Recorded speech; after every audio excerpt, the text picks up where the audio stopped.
In today's Locked On Pelicans, I'm going to tell you why Trey Murphy, Karlo Matkovic, and Brandon Ingram are under the most pressure in New Orleans this season. It's a Tuesday episode of Locked On Pelicans. Let's go.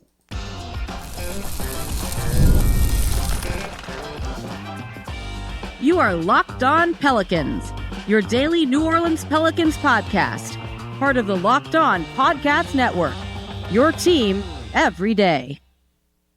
Welcome to another edition of Locked On Pelicans, the daily podcast covering your favorite team, the New Orleans Pelicans and NBA, part of the Locked On Podcast Network, your team every day, available wherever you get your podcasts and available on YouTube.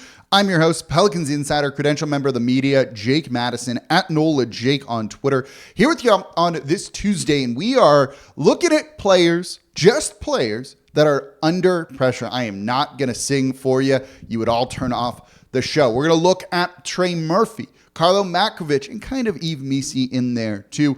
And still Brandon Ingram, but I'm putting him last because we've kind of talked about it a lot, but it's worth repeating some of this again because it is important for this season. So, of course, thank you for making Locked On Pelicans your first listen today and every day. We're here Monday through Friday, the number one Pelicans podcast covering everything you want to know about this Pelicans team. So please subscribe wherever you get your podcast. Join over 10,000 Pelicans fans on YouTube as well and become an everydayer. That means you listen Monday through Friday to Locked On Pelicans. If you're an everydayer, let me know in the comments down below. Also, let me know who you think is under the most pressure this coming season.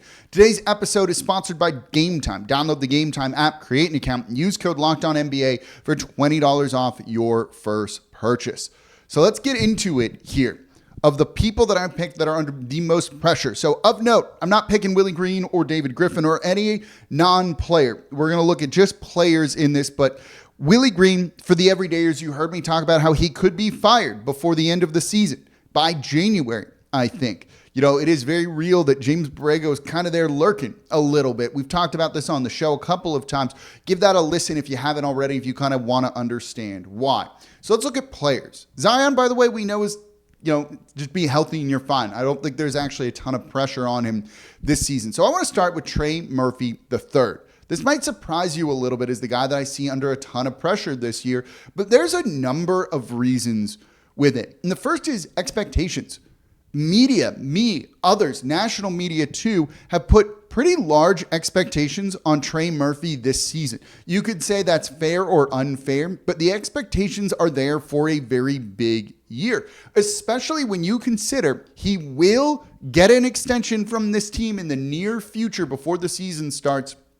In that, if you're going to be earning that kind of money, you've got to produce. Now, we think Trey will produce, but we're penciling him in maybe as a starter, should be a starter, having a bigger year than he's ever had before. And there's no reason to think that he can't do it. If he adds more to his game, an in-between game, a couple more moves off of the dribble to beat men when they get in front of him after a hard closeout, he can be a really great piece for this team. We saw the rebounding improve last season for him. The three-point shooting is there. We know he can dunk, robbed of a dunk contest title. You got to add a couple of other things, and the defense needs to step up because if the defense improves, this unlocks maybe that Warriors-esque death lineup, small ball lineup that we've been talking about. More on that in the next segment. So that's kind of the main reason is the expectations. It's like whether fair or unfair, he didn't put these on himself. We're putting them on him. They very much exist. So you've got to kind of live up to what other people say you should be living up to. You could call that unfair, but it's the reality of the situation.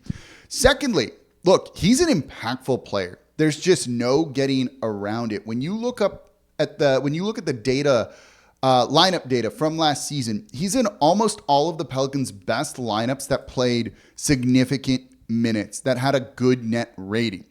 CJ McCollum, Trey Murphy, Brandon Ingram, Herb Jones, Jonas Valanciunas, plus 20.6 as a net rating. Whereas the starters struggled, CJ Ingram, Herb, Zion, Valanciunas, you take Ingram out and you put in Trey Murphy, and it's positive. Not by much, 0.4, but that's better than a negative net rating. CJ, Trey, Herb, Zion, Larry Nance Jr., positive 15.3. When you look at all of these lineups, if they have Trey in them, they tend to do really well.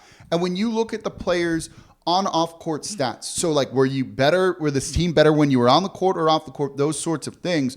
The way it grades out for this team last season was Jose Alvarado. We're going to talk about him in the near future, his impact. But then number 2 was Trey Murphy.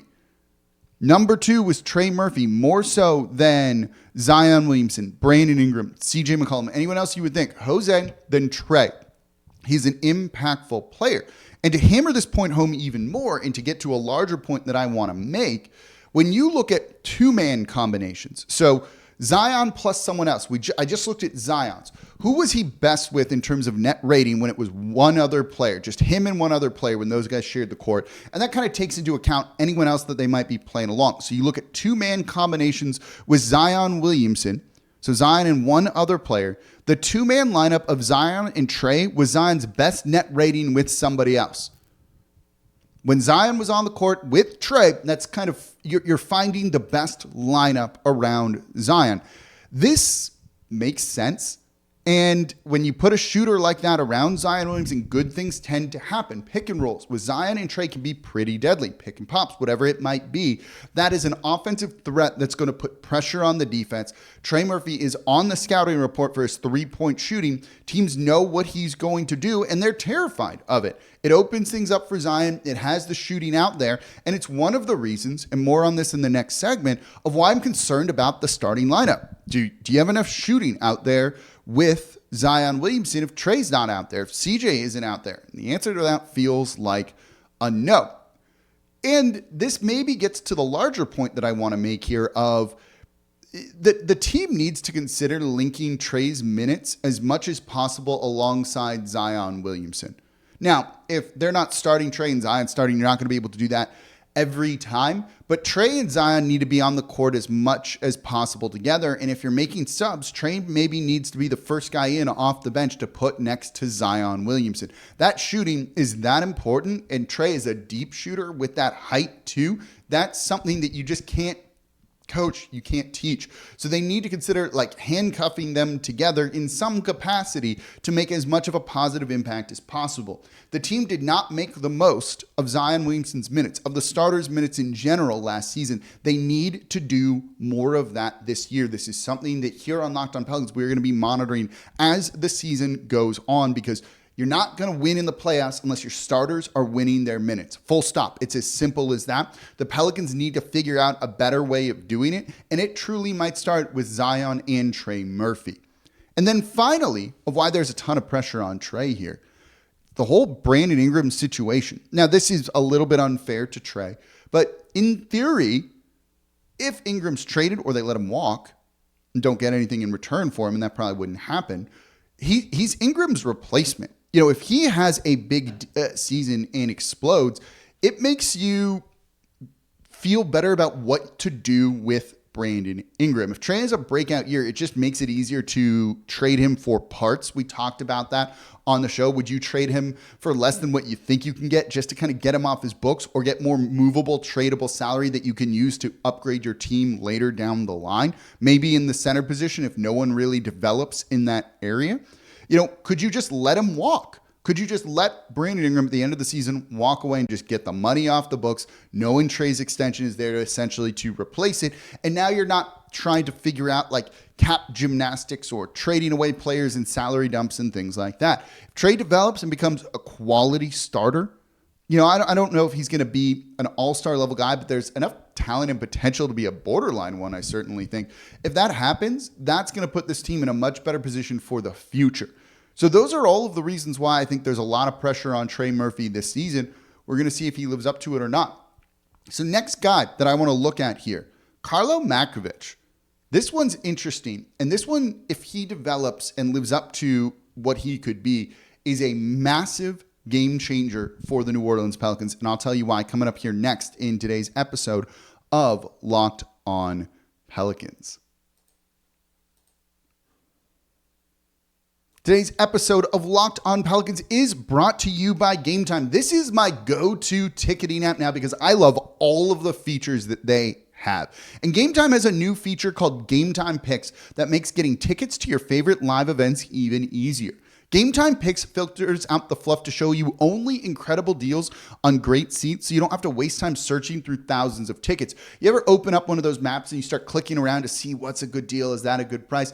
Look, some of them are priced poorly. Other people do that. That's fine. Gametime Picks is just going to show you the incredible deals and make it easier to find the seats that you want. And they make it just easy to find seats in general. One of my favorite features here is the view from your seat before you buy. You're traveling to go watch the Saints on the road. You've never been to that place before. You can see the view from your seat, so you're getting exactly the view that you want at a really good price. And with the lowest price guarantee, Gametime is going to credit you 110% of the difference if you find tickets in the same section and row for less. And if you toggle the all-in pricing, you're not going to be hit with surprise fees because you'll see the total checkout price. It just makes it easier to buy tickets. So take the guesswork out of buying tickets with Gametime. Download the Gametime app, create an account, and use code LOCKEDONNBA for $20 off your first purchase. Terms apply. Again, create an account, redeem code LOCKEDONNBA for $20 off. Download Gametime today. What time is it? Gametime. And thank you for making Locked On Pelicans your first listen today and every day. We're here Monday through Friday, the #1 Pelicans podcast, covering everything you want to know about this Pelicans team. So please subscribe wherever you get your podcast. Join over 10,000 Pelicans fans on YouTube as well. And now for your second listen today, Locked On NBA. We're getting close to the season. The biggest storylines of the year in the NBA are starting to emerge. There's no off season. And in the Locked On NBA podcast, you're going to get daily basketball analysis from national and local experts in 30 minutes or less. Part of the Locked On Podcast Network, your team every day, available on YouTube or wherever you get your podcasts. So let's look at these guys that I think are under a whole lot of pressure this season. Number 2 I have on my list here. Again, no coaches, no front office, just players. And I don't think Zion's under a ton of pressure this year. I think he looks healthy. He looks good. He's just going to go do Zion Williamson things. You know, he's on that extension. It's not like he's playing for money, a guaranteed contract, not guaranteed, which was overblown in the first place. He can just go out and play. A guy, though, that I kind of feel this is maybe a little bit unfair to put this much pressure on him is Karlo Matkovic. This is a rookie. He's a rookie that's coming from overseas, that did impress in Summer League, but it is an adjustment to the NBA. In Summer League, you want to look like you belong. He did that, but it is not a high level of competition in Summer League whatsoever. But the Pelicans desperately, in my opinion, need a center to emerge. So you could include Yves Missi or even Trey Jamison in this as well. And in the show the other day, I stated why I worry about the starting lineup with Daniel Theis in it. Yes, Daniel Theis sets good screens, but him setting a screen for Zion Williamson on the perimeter isn't going to do much to really scare a defense. They're just going to play drop coverage, sag back, and try and take away a Zion Williamson drive. Okay, it's not like they're going to play Zion, press him on the perimeter. So if you have Theis come over and set a screen for him, you're not screening anybody, in my opinion, most likely. So it doesn't do a whole lot of good. It doesn't like spring Zion Williamson by taking a defender out of the play. They're just going to be, laying in wait for Zion here. So he can set good screens, but if it's not actually putting pressure on the defense or making this team more of a threat, what good does it do? Tree falls in the forest, nose around to hear it doesn't make a sound. If he can set really good screens, but it doesn't impact the defense, do those screens truly matter? And my question about that is maybe it doesn't. So you need a center to develop here. And that seems like it should be Karlo Matkovic, someone who does have professional playing experience in Europe in the G League last season. And Karlo has the potential to be the big man this team needs. They need that center position to make an impact. When we talked about Daniel Theis yesterday, no one's guarding him from three-point lane. No one's guarding any of the centers, even Karlo, from three-point range on this team. No one is really worried about him scoring down low, in my opinion, either. So you need to not be playing 4-on-5 on offense with the center position, and it feels like that could be the case here. If Karlo turns into a pick-and-roll threat, a lob threat, the ability to hit a couple of shots from outside, basically just be a threat on the offensive end, that opens up a lot for this team. Larry Nance Jr. was an offensive threat. He set some good screens. He hit some threes. He could score down low. Jonas Valanciunas was a big man that could body people up and score, and we knew it. And if teams took other things away, you could at least toss it to him and let him do work and see if that broke the defense. Sometimes it did. Sometimes it didn't. You need your center to at least be an offensive threat here, and that is going to make a lot of things click into place for New Orleans. You could argue that Daniel Theis is one of the worst starters in the league if it turns out he is in fact starting on opening night, as we kind of predict right now, but TBD on a lot of that. Karlo showed that he can be an effective pick and roll big man at the NBA level in Summer League. Whether he does it or not, it still kind of remains to be seen. There's a lot of prove it here with this. But if he does that, you have a threat. DeJounte Murray and Karlo Matkovic can run pick and rolls. Zion Williamson and Karlo Matkovic can run short pick and rolls. You saw Karlo doing that in Summer League, where he would set a screen around the free throw line and then immediately go to the rim. And that opens things up. That little short roll in the middle of other actions can go a long way towards freeing someone up. If they try and cover Zion Williamson, he can loft the ball up to Karlo, who can get up and flush it down. Same thing with Yves Missi if he's capable of doing that. And Missi probably gives you more on the defensive side of the ball than Karlo does. Although Karlo at least showed, I don't think he's going to be a rim protector, right? Like, we don't think that at all. But he showed some flashes of being not a liability on the defensive end. But if you can use him in the pick and roll, if he can hit a couple of threes, right? He's never going to space the court for Zion Williamson. Very few players. If you're a longtime listener, you've heard me say this before. You don't space the court for Zion Williamson, because with what he shoots at the rim, it's the equivalent of about a 50% shooter from three. Unless you have tons of those guys, they're just going to try and take away the rim, and they'll leave shooters open from three. They'll live with that.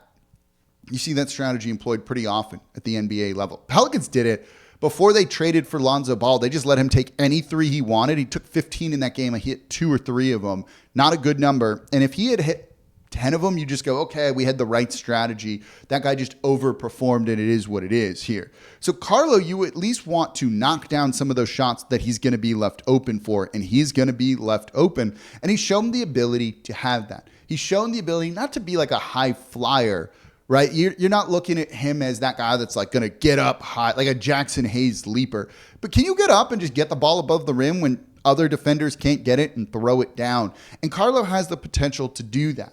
If Missi develops, one of these two develops, and it's more likely that Karlo will than it would be Missi, hence why we're picking him here in all of this. Trey Jemison's on a two-way. I think you just know what you're going to get from him. But Karlo has the ability to unlock a different dimension of this offense and add another threat, and that's exactly what they need. Jonas Valanciunas was not a pick-and-roll player. He was a post-up big. Back to the basket, it slows your pace down. It makes your team easier to defend. That's not the way that Karlo plays. So if you can use him in the pick and roll, and they want to run more pick and rolls, I think, with Zion Williamson, with DeJounte Murray as the ball handler, both of those guys, Karlo can open things up pretty significantly for this team, in my opinion, and they need it. They need it. Look, Theis is going to be serviceable. Theis will be serviceable, but he's not going to be elite. He's not going to be a threat, and teams are going to leave him wide open and go, we'll let Theis take all the shots. And if that happens and he beats the team, like, you live with that every single day, because it likely means other players are quiet. That's not how the Pelicans are going to win very many games. They need to find another offensive threat, especially if you're not playing with a shooter out there around Zion Williamson in that starting lineup. So the hope is that Karlo develops and can become that guy. And if he does, it's really going to unlock this team at a pretty significant rate and make them even more of a threat and really elevate that starting lineup. This is going to be a big thing this year, as the starters did not win their minutes last year. You need your starters to do it this year.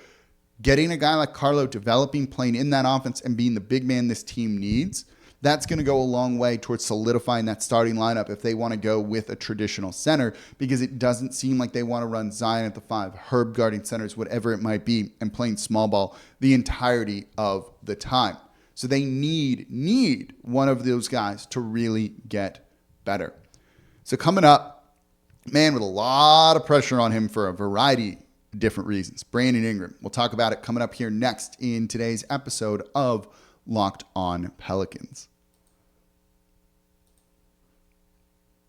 Today's episode of Locked On Pelicans is brought to you by FanDuel. Hey, NFL fans, you can start the season with a big return on FanDuel, America's #1 sportsbook. So when you get a hunch in the middle of the game, you can check out the latest stats, view live play-by-play, and so much more on the same page where you place your bets. They've got the live in-game betting where the line is changing constantly depending on what's happening out there. If you know a team is a second-half team, you can get some really good odds. And you're going to get started with $200 in bonus bets guaranteed when you place your first $5 bet. Look, I got one for you right now. Pelicans -6.5 on opening night. They tend to do really well on opening night. It's the Chicago Bulls who don't look good. Who knows what's going on with Zach LaVine? You can get in on that right now and then get $200 in bonus bets for whatever else you're looking to get in on the action with.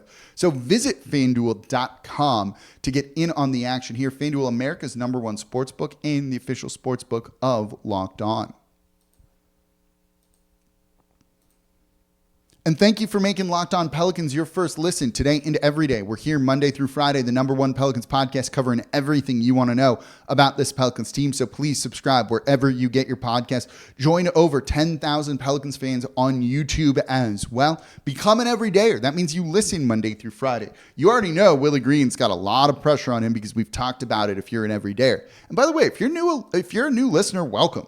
This is the type of show that you're going to get. We run through it in 3 segments, kind of everything you need to know about this team. There'll be live recaps after games. We'll do more live shows during the regular season as well. Answer your questions, just hitting all of the topics that you want. So I appreciate you tuning into Locked On Pelicans, whether you're a new listener or a long-time listener or just a long-time fan of my work too, because I've been covering this team for about 15 years now. So I'm excited to be with y'all here this season. Now for your second listen.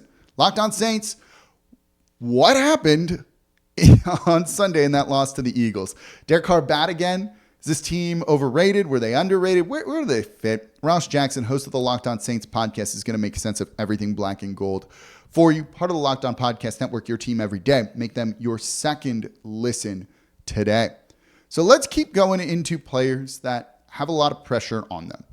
Again, I don't think Zion has a lot of pressure on him going into the season. The big thing with him is just stay healthy. He did it last year. It seems like he's doing everything right. I don't think there's a ton of pressure on him when it comes to this. I really don't. I think he's just he proved it last year, and now we're excited. I don't know if that necessarily means pressure. If you agree, disagree, let me know in the comments down below. But for our final guy here, it's Brandon Ingram, right? He has so much pressure on him, and some of it is not his fault. He is kind of the first test case of this new collective bargaining agreement. The first guy that wants to get paid, but teams are scared off of that second apron. And we'll talk about the salary cap in relation to the Pelicans this week or next week, where we get into some of the nitty gritty details of it before to start the season to see what moves they could make, what moves they can't make. Because there's a lot of trades that I see people throwing out there that they literally cannot do. So keep that in mind. But Brandon Ingram's kind of the test case for this, right? You're maybe a third guy on a team. How much can you conceivably get paid? And right now the answer is not a max, not by the Pelicans, not by any other team. Any other team could have traded for him at this point. No one did because no one wants to pay him. And that is the sticking point when it comes to Brandon Ingram. No one thinks he's worth that kind of money. So what does he do now? Do you go kind of guns blazing into this year and just go, I'm going to score, I'm going to prove I'm a #1, and I'm going to go and get mine, and then I'm going to get paid in the offseason? I'm going to tell you what, that's not going to happen. That's not going to happen at all. Teams have enough data on him to know what he's worth and what they feel comfortable doing. The team that he is worth the most to is the New Orleans Pelicans. If he fits in, changes his shot profile, changes the way he plays a little bit, doesn't have to be a ton, but just fits in more, has the self-awareness, and we're concerned about that after those social media posts. To do that, then this is the guy that will get a bag from New Orleans. Not a max, but it'll be as high as he could possibly get, and the Pelicans will pay him more so than any other team. And the reason is, if he fits in and this team wins games, they're not going to just let him walk. They're not going to then trade him for parts. And we did that show already for the everydayers. You know why that could be an important thing for New Orleans to upgrade their roster further down the line, to have more tradable salary than Ingram's contract. 2 guys making $15 million are a lot easier to trade and upgrade your roster than one guy making 30 plus, $36 million this year, which Ingram is.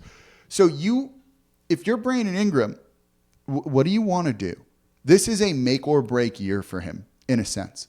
He could end up with a bag from the Pelicans, a 4-5 year deal that is a lot of money, $180 million in that range. It's not the 208 max, but you're not horrifically far off of that on a per year basis. And that's better than the alternative of a mid-level exception deal. If he doesn't fit in and wants to test free agency, there isn't money out there. There isn't money out there.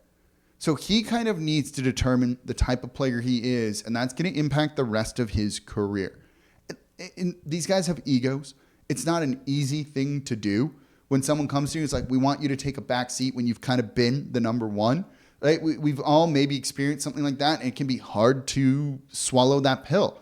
But if he wants to have a long career in the NBA, and he will have a long career in the NBA, he's going to get paid.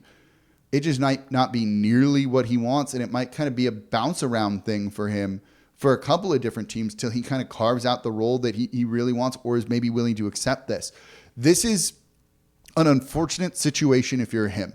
This is not necessarily caused by him. In other years, he would have gotten paid by now. But with the new collective bargaining agreement, it has had an impact on him. And he's just kind of that first guy going through this sort of thing. And that's rough. It's not fun. It sucks. Like, it sucks if you're him in this situation. One, feeling undervalued is never a fun thing. Feeling overlooked or overrated is never a fun thing.